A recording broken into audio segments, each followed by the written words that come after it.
Oh, Tracy, how do you guys decide where you are going to be digging in Ashkelon? That's a really great question, and it starts with our research goals, what it is that we want to know about the site, and then what it is that the site tells us we should be looking for. So in the case of Ashkelon, we can see a couple of interesting topographic features that give us an idea about where we might want to excavate. One is, if you look carefully, you can see some really tight lines right around the site in a semicircle. That's the line of the fortifications. And so we know from there that there would be something to excavate if we wanted to understand the city's gates and the city's walls. Inside the site, there's two interesting areas. There's one here, again, a high area called the North Tell, and you can see that it's demarcated by the tight lines. And there's another one called the South Tell, right around here. So roughly grids 36, 37, and 38, down here to grids 57. Those are both elevated topographic features. Why those are interesting is because it means that people lived there for a long time, and those areas of the site built up over time. So those aren't naturally higher elevation, it's because people have lived there and it built upon each other. That's right. Those are not natural, they are built upon. And one of the ways that we knew that, or know that actually, is that here, right around grid 15, 16, and 17, we can see a vertical cut through the bedrock. We can see that in antiquity they actually cut the bedrock and made almost like a moat or a fortification. And so in that case, we know that what's been built up there has been reworked and that it's not a natural occurrence. Here on the South Tell, it was harder to see because it's a more gentle slope. But we know that we had a slope here, and we know that we're also roughly in the middle of our site. And so one of the first areas that we picked was grid 38. And we picked it where we could start at a low point and cut into the side of the hill. And the reason why you do that, it's called a step trench. And you cut into a hill that way because it gives you a snapshot from the earliest period to the latest period of occupation. And sure enough, when we dug grid 38, we found a Islamic crusader in the latest period all the way down to the Middle Bronze Age. And the most important area was actually Iron Age. And we found something like 7 or 8 different kinds of cities or neighborhoods built, one right on top of the other.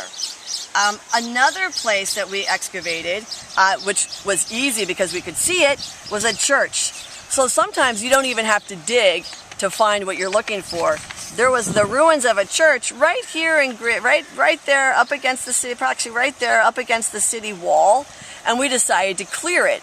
And when we did, we found frescoes that depicted 4 individuals, and they were holding scrolls, and on those scrolls you could still read the Greek inscriptions, which was really, really interesting.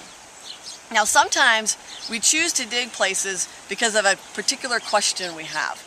One such example is an excavation that I did just this summer, which was based on wanting to understand how the city was organized in the Roman period. We were looking for the Cardo, which would have been like the Michigan Avenue or the Broadway or the 5th Avenue of the city. It would have been the main street. And we thought we knew where it was because the park has a north-south street that comes in right here and goes right through the park just like this. We see it on maps. We see it in mosaic depictions of the city, and we see it in the park road. And we said, well, we're going to dig right next to this road because we think it's going to show us this really ancient, this 2,000-year-old road. And we put a hole right here, expecting to find it. And next time, we'll talk about what we did or did not find. All right, so here we stand in grid 25, which is the area we selected in order to try to find the Cardo. And if you remember, that is the major north-south street that I said would cross the city on that orientation. It's kind of like Broadway or Michigan Avenue or Rodeo Drive. It's a street that everybody in the city would have known, and everybody in the city would have traveled on it, most likely to go to the Forum or even the Odeon, which is the theater, or some other part of the city like that. And we really want to see this because it's an important part of the city that we have not excavated archaeologically. We thought we were close, one, because if you look just over here, we pan around a little bit, you can see the main park road, which sits on top of the British Mandate Road. And we thought, well, maybe those two roads sit on top of the Cardo. And last year, over the fence there. It's hard to see, but there's some blue and red pipes and things like that. We had a destroyed building that was 6 feet. We could see wall fragments 6 feet high, really beautiful travertine floor tiles, all sorts of really interesting things. So we thought we were really close. We came here to dig and we found something really, really interesting, but not what we expected. What we're looking at are two probable houses or workshops from the late 11th century or the Fatimid period, which is 1,000 years later than the Cardo and the time period that we're looking for. What makes this really interesting is that underneath this late 11th century, we have a big sand pit. And this sand pit goes down more than 2 meters. And it tells us something very interesting. There's no Cardo here. We're not on a main street. There's something else going on. So what I would like to do, though, is to show you a couple of the really neat features of this architecture, because we found some things here that we haven't seen before in Ashkelon. And then we're going to talk about what it means for our research design. The first thing I wanted to mention is that here we have an intact doorway. Here is our threshold. Here is the side of the door. And we know that this is a doorway and this is where the door was, because here we have a door socket. And here we can see the process of the door opening and closing over perhaps several hundred years. And this is a really fabulous discovery to see an actual doorway that somebody would have walked through and the mechanisms that would have allowed the door to open and close. The second really interesting thing we found is a staircase. It's a small one, and we don't know whether it would lead up to the roof or a second story, or if it led down to a subterranean room, because we only have 3 steps, but we can actually walk up and down it, and it's really very interesting. So we found a staircase, we found doorways, we found drains, we found some really interesting Islamic period. But guess what? We were wrong. There's no Cardo. There's a big sand pit. So now what do we do? All right, we're back here in grid 25, where I mentioned we got it all wrong. We thought we were going to hit the Roman Cardo, and we didn't. We hit a really, really deep sand pit that goes down more than 2 meters, which is more than 6 feet.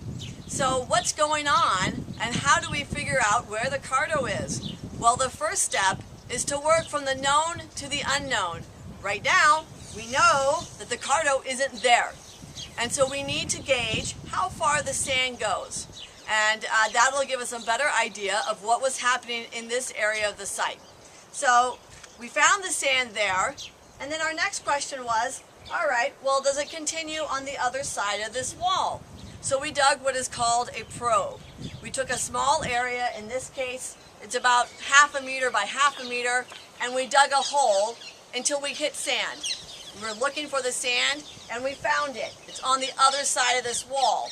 So already, we know that the sand expands well beyond what we can see. We also found the sand over here, and you can't see it as clearly because we're digging another probe. And this probe is, again, seeing how far south, how far that direction the sand continues, and if it goes that way. And again, what we want to know is, why don't we have a lot of architecture here under the Islamic period when we do just over there 20 meters away? So we're tracing the sand. We're going to be digging a third probe. So we have a known spot, and a third known spot. We're going to be coming over here next and digging another probe to see if we can follow it. So the first step to answering this question of the Cardo is to work from the known to the unknown. The second step will be to investigate the topography and to revisit the ancient sources on Ashkelon to see if we can better understand them and what they tell us about the Roman city.